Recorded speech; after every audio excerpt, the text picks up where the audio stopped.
Headlines प्रायोजक राम बंधू पापड आटा आणि पापड मसाला।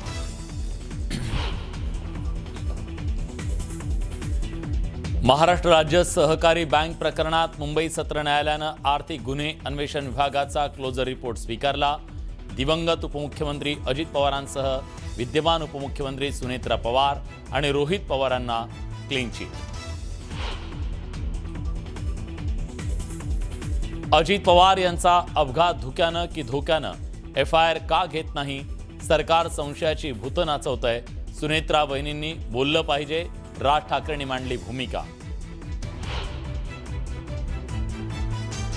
रोहित पवारांनी घेतली राज ठाकरेंची भेट। FIR न घेणं हे दुर्दैवी, तर दादांना न्याय देण्यासाठी प्रयत्न करणार। राज ठाकरेंनी विश्वास दिल्याची रोहित पवारांची माहिती।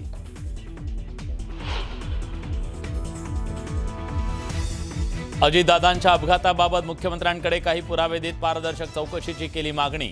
अपघाताबाबत वाटणाऱ्या शंका बोलून दाखवल्या। मुख्यमंत्र्यांच्या भेटीनंतर रोहित पवारांची माहिती।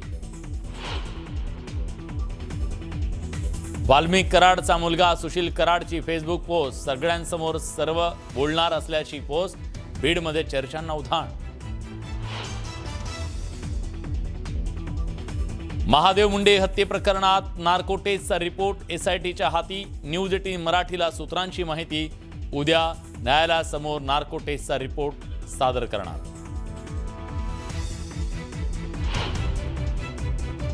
अहिल्यानगरमधील किसान सभेच्या लॉंग मार्चला मोठं यश। अर्धवेळ कर्मचाऱ्यांच्या मानधनात 2000ची, शालेय पोषण कर्मचाऱ्यांच्या मानधनात 1000ची वाढ। दिल्लीतल्या कथित मद्य घोटाळा प्रकरणी माजी मुख्यमंत्री अरविंद केजरीवालांसह सिसोदियांची निर्दोष मुक्तता, सत्याचा विजय झाला। प्रसार माध्यमांशी बोलताना केजरीवालांना अश्रू अनावर। मुंबईत परदेशी पर्यटक महिलेची छेड काढल्याप्रकरणी 2 अज्ञातांविरोधात आगरीपाडा पोलीस ठाण्यात गुन्हा। महिलेचा पाठलाग करणाऱ्या दोन्ही आरोपींचा पोलिसांकडून शोध सुरू।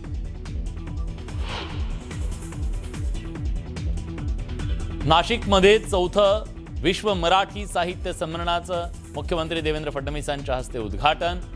भालचंद्र नेमाडेंना साहित्य भूषण, तर श्रीनिवास कुलकर्णींना विंदा करंदीकर जीवन गौरव पुरस्कार। नमस्कार, मी प्रियंका लाठी, बातमीपत्रामध्ये स्वागत। बातमीपत्राच्या सुरुवातीलाच एक ब्रेकिंग न्यूज समोर येते। तर बदलापूर स्त्री बीज प्रकरणी आता मोठा खुलासा समोर आलाय। स्त्री बीज तयार करण्याचे मुख्य केंद्र हे ठाणे होते। ठाण्यातील गावदेवी परिसरातील एका आलिशान इमारतीमध्ये अवैधरित्या हे स्त्री बीज तयार करण्याचं काम सुरू होतं। बदलापूर पोलिसांनी केलेल्या तपासात मल्टी IVF आर्ट बँक नावाने हे सेंटर सुरू होतं। पोलिसांनी तपास केला तेव्हा या मल्टी IVF आर्ट बँक येथे महिलांना बोलावून त्यांच्या गर्भात अंडी तयार केली जायची आणि नंतर त्यांची विक्री केली जायची। हा सगळा प्रकार राजरोसपणे सुरू होता।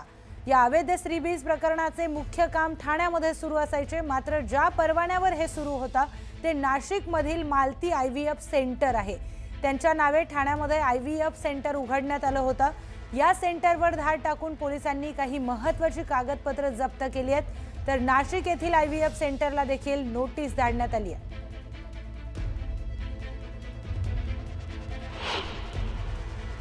बदलापूरमध्ये स्त्रीबीज तस्करी प्रकरण समोर आले। याच्यामध्ये मोठा धक्कादायक खुलासा झाला, तो म्हणजे या सर्व स्त्रीबीज प्रकरणाचं जे मूळ होतं, महिलांना जिथं इंजेक्शन दिले जायचे आणि तिथून त्यांच्या गर्भाशयामध्ये अंडी तयार केली जायची, हे सर्व सुरू होतं ठाण्यामधल्या एका आलिशान इमारतीमध्ये। त्या इमारतीमध्ये मी आहे आणि इथंच पोलिसांनी कारवाई केलेली आहे, लॉक लावलेला आहे। जी माहिती मिळते त्यानुसार ज्या दिवशी ही कारवाई झाली त्या दिवशी बदलापूर पोलीस आणि त्याच पद्धतीनं जे आरोग्य विभागाचे कर्मचारी, अधिकारी, ठाणे महानगरपालिकेचे कर्मचारी, अधिकारी यांनी सर्वांनी मिळून या फ्लॅटमध्ये रेड केली होती। या हा संपूर्ण फ्लॅट आहे आणि जवळपास 200 ते 300 स्क्वेअर फुटाचा हा पूर्ण फ्लॅट आहे आणि याच्या आतमध्ये महिलांना आणलं जायचं। महिलांना इथून आणल्यानंतर त्यांच्यावरती जवळपास 12 दिवस इथं ट्रीटमेंट चालायची। ही ट्रीटमेंट मुळात नैसर्गिकरित्या आणि कायद्यानुसार 28 दिवस ते 24 दिवस चालली पाहिजे तर ती ट्रीटमेंट इथं 12 दिवसामध्ये पूर्ण केली जायची. अॅनेस्थेशिया देऊन म्हणजे भूल देऊन महिलांना इथं 12 दिवस 5 दिवस ठेवलं जायचं आणि त्याच्यामध्ये नैसर्गिकरित्या जेवढी गर्भाशयामध्ये अंडी तयार व्हायला पाहिजे त्यापेक्षा असंख्य प्रमाणात अंडी तयार केली जायची आणि त्याची तस्करी केली जायची.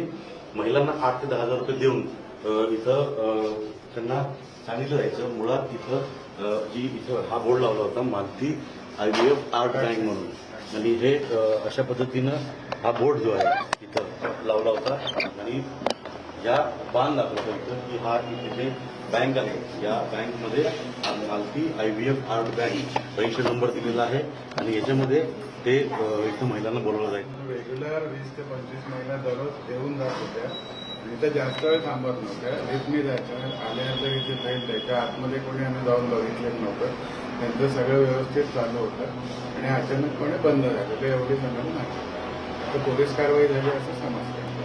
स्त्रीबीज जे आहे गर्भाशयामध्ये अंडी तयार करण्याचा प्रकार आहे तो इथं चालायचा आणि ठाणे महानगरपालिका आणि जिल्हा आरोग्य विभाग असेल, बदलापूर पोलीस असेल, त्यांनी इथून कारवाई केलेली आहे. कारवाईबद्दल काय माहिती?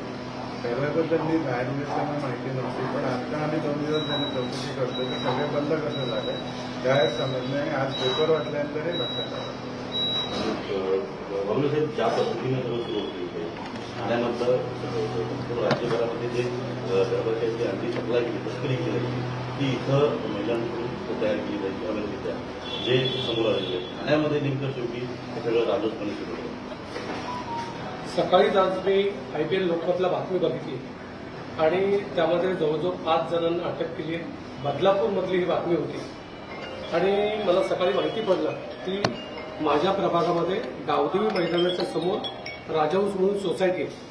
सोसायटीचे सेक्रेटरी माझ्या ओळखीचे गेले, अनेक वर्ष माझे मित्र आहेत, परंतु त्यांना पण माहिती नव्हतं. मला मिळालेल्या माहितीनुसार हे ठिकाणी मालती IVF आर्ट बँक आहे. पहिल्या मावळे 250 स्क्वेअर फूटचा हे ऑफिस आहे आणि येवले म्हणून ग्रस्त त्यांनी ते भाड्याने दिलं होतं. पोलीस व्हेरिफिकेशनला अग्रीमेंट जातं, परंतु गरीब महिलांचा त्या ठिकाणी त्यांची मजबुरी असेल. गरीब महिलांना या ठिकाणी बोलून रोज 25 ते 30 महिला या भागात येत होत्या आणि या महिलांना या ठिकाणी इंजेक्शन देऊन जी काही ते प्रक्रिया करत होते एकदम अशोभनीय, म्हणजे एक समाजाला लाजवेल अशी गोष्ट घडलेली आहे. याचं हेडक्वार्टर नाशिकला आहे असं मला कळालंय. पोलीस तपास करत आहेत. ज्या ठिकाणी स्त्रीबीजचं सगळं तयार केलं जायचं ठाण्यामधलं मुख्य ठिकाण होतं. त्या ठिकाणी महिलांना आणलं जायचं. या महिला ज्या आहेत त्या कोण होत्या, कुठून यायच्या, त्यांना कसं शोधलं जायचं, त्यांचे डॉक्युमेंट जे सरकारी दस्तावेज जे आहेत ते बनावट कसे बनवले जायचे याचा तपास पोलीस करतायत. पुढे झाले राजेश दळवी, अजित मांढरे, न्यूज 18 मराठी, ठाणे. तर गुरुवारी राष्ट्रवादीच्या कार्यक्रमात प्रफुल्ल पटेलांनी जय पवारांना दिलेल्या वागणुकीच्या मुद्द्यावरून रोहित पवारांनी प्रफुल्ल पटेलांवर थेट टीका केली.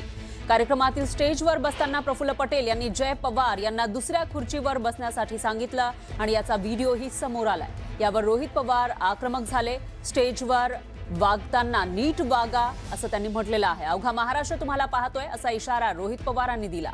जय पवारांना दुसऱ्या ठिकाणी बसण्यास सांगितल्याचा मुद्दा पुढे आल्यावर रोहित पवारांनी प्रफुल्ल पटेल आणि सुनील तटकरे यांना सुनावलं. दरम्यान त्यांना अजितदादांना कंट्रोल करता येत नव्हतं, मात्र काकींना कंट्रोल करता येईल या भ्रमात राहू नका असा इशाराही रोहित पवारांनी दिला. तुम्ही तुमच्या पक्षामध्ये आज राष्ट्रीय अध्यक्ष कोण झाले तर सुनेत्रा काकी झालेले आहेत. त्याच्याचबरोबर आज उपमुख्यमंत्री कोण आहेत तर सुनेत्रा काकी आहेत. त्यामुळे तिथं वागत असताना स्टेजवर आणि इतर गोष्टीमध्ये जरा सांभाळून वागा, कारण महाराष्ट्र तिथं बघतोय. एक तर महिलांचा आदर ठेवणं हे महत्वाचं आहे आणि दादांची वचक काय होती, दादांचं प्रेम कार्यकर्त्यांवर होतं, आमदारांवर होतं आणि महाराष्ट्रावर होतं. पण या जे काही 4 नेते आहेत त्यांच्या वचक तर नक्कीच दादांचा तिथं होता. अहो काल आम्ही बघत असताना किती वाईट वाटलं. जयला जागा सुद्धा कुठं द्यायची तर ते नेते तिथे ठरवणार. कुणीतरी नेता काकींच्या खांद्यावर हात ठेवतो, कोणीतरी ओढतं, कुणी काय करतं, म्हणजे हे बघून महाराष्ट्र काम करतील असा आम्हाला विश्वास आहे. पण जरा सांभाळून वागा आणि सांभाळून त्या ठिकाणी बोला, एवढंच या ठिकाणी सांगतो. त्या भाषणामध्ये एक तर महाशय असे बोलले की म्हणजे नवीन पर्व त्या ठिकाणी सुरू झाले. अजित पर्व संपणारच नाही, कारण का लोकांच्या मनामध्ये दादांप्रती प्रेम आहे आणि ही घटना घडली त्याबाबतीत शंका आहे. त्यामुळे दादांना न्याय देण्यासाठी त्या नेत्यांना जर प्रयत्न करायचा असेल तर आज ती वेळ आहे. आज FIR घेण्यासाठी कुठेतरी प्रयत्न करा. नाही पण एक आहे की सुनेत्रा काकी या सक्षम महिला आहेत, पवार परिवाराच्या एक घटक आहेत आणि मग त्याच्यात त्या प्रेस कॉन्फरन्सेसला सुद्धा समोर जाऊ शकतात. त्यांना वाटेल ते त्या ठिकाणी बोलू शकतात. जर कोणाला वाटत असेल की सुनेत्रा काकींना आपण कंट्रोल करू शकतो, दादांना कंट्रोल करता येत नव्हतं पण काकींना करता येईल, तर ते भ्रमात आहेत. थोड्या दिवसानंतर नक्कीच कळेल आणि एक नेता कशा पद्धतीने पार्टी तिथं चालवत असतो. त्यामुळे ह्या 4 जे कुठले नेते आहेत त्यांनी थोडंसं सांभाळून राहावा, सांभाळून वागा, एवढंच या ठिकाणी सांगतो.